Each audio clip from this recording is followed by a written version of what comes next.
Huu ni mtaa unakwenda kwa jina la Matutu.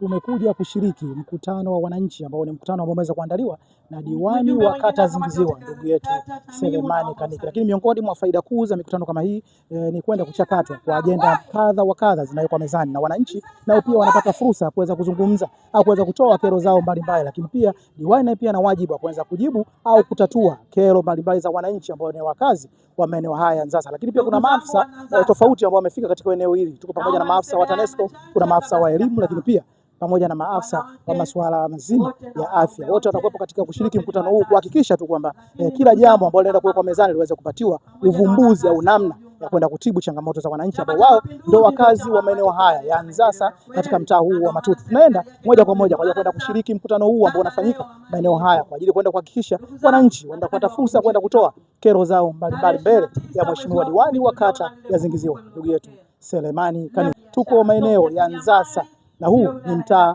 wa Matutu. Twende pamoja. Ndugu wananchi, toka muda nimechaguliwa kwa Nzasa ndio mkutano wangu wa kwanza, lakini katika maeneo mengine tumepita, tumefanya mikutano mmoja kama anaofanya huu. Kwanza niwapongeze na kuwashukuru kwa kunichagua kwa kura nyingi kuwa diwani wenu wa kata hii ya Zingiziwa. Nichagua kwa kura nyingi sana, na ndio maana mimi natembea kifua mbele kuleta maendeleo katika kata hii ya Zingiziwa.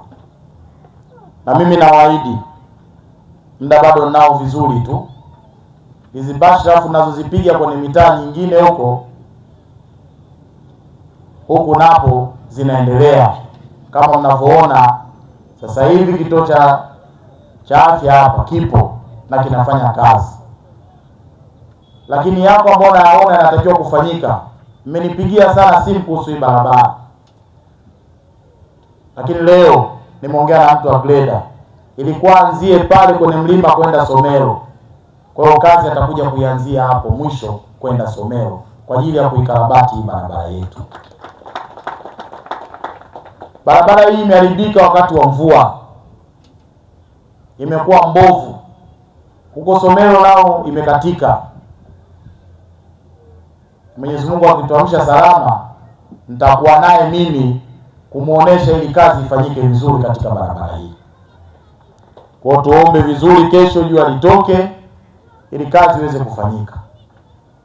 Lakini wako wanaokuwa wanalalamika kila siku kuhusu mikopo, nimekuja kuwasikiliza na yote nitajibiwa hapa. Sasa mimi nisiwamalizie chakula chote wakati nyinyi ndio wapishi. Sasa nakaribisha maswali kwa kila sekta, ziko hapa, kila mmoja atajibu na mengine tutajibu sisi kama viongozi.